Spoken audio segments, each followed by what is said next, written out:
Nombre, chapitre 19. L'Éternel parla à Moïse et à Aaron et dit, Voici ce qui est ordonné par la loi que l'Éternel a prescrite, en disant, Parle aux enfants d'Israël, et qu'ils t'amènent une vache rousse, sans tache, sans défaut corporel, et qui n'ait point porté le joug. Vous la remettrez au sacrificateur Éléazar, qui la fera sortir du camp, et on l'égorgera devant lui. Le sacrificateur Éléazar prendra du sang de la vache avec le doigt, et il en fera 7 fois l'aspersion sur le devant de la tente d'assignation. On brûlera la vache sous ses yeux. On brûlera sa peau, sa chair et son sang, avec ses excréments. Le sacrificateur prendra du bois de cèdre, de l'hysope et du cramoisi, et il les jettera au milieu des flammes qui consumeront la vache. Le sacrificateur lavera ses vêtements, et lavera son corps dans l'eau. Puis il rentrera dans le camp, et sera impur jusqu'au soir. Celui qui aura brûlé la vache lavera ses vêtements dans l'eau, et lavera son corps dans l'eau, et il sera impur jusqu'au soir. Un homme pur recueillera la cendre de la vache, et la déposera hors du camp, dans un lieu pur. On la conservera pour l'assemblée des enfants d'Israël, afin d'en faire l'eau de purification. C'est une eau expiatoire. Celui qui aura recueilli la cendre de la vache lavera ses vêtements et sera impur jusqu'au soir. Ce sera une loi perpétuelle pour les enfants d'Israël et pour l'étranger en séjour au milieu d'eux.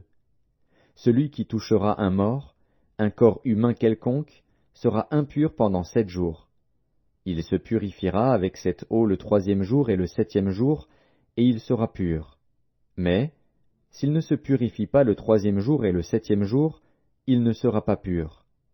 Celui qui touchera un mort, le corps d'un homme qui sera mort, et qui ne se purifiera pas, souille le tabernacle de l'Éternel. Celui-là sera retranché d'Israël. Comme l'eau de purification n'a pas été répandue sur lui, il est impur, et son impureté est encore sur lui. Voici la loi.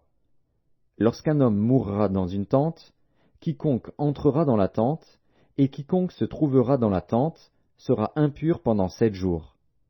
Tout vase découvert, sur lequel il n'y aura point de couvercle attaché, sera impur. Quiconque touchera, dans les champs, un homme tué par l'épée, ou un mort, ou des ossements humains, ou un sépulcre, sera impur pendant 7 jours. On prendra, pour celui qui est impur, de la cendre de la victime expiatoire qui a été brûlée, et on mettra dessus de l'eau vive dans un vase. Un homme pur prendra de l'hysope, et la trempera dans l'eau.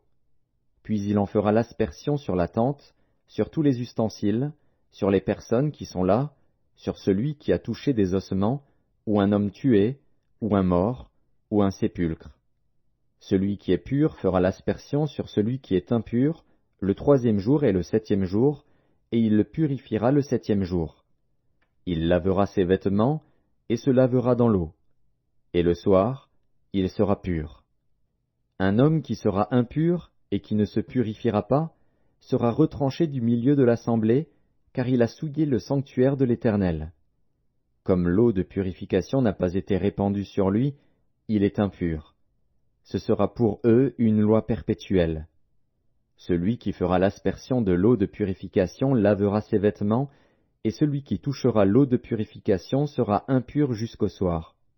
Tout ce que touchera celui qui est impur sera souillé, et la personne qui le touchera sera impure jusqu'au soir.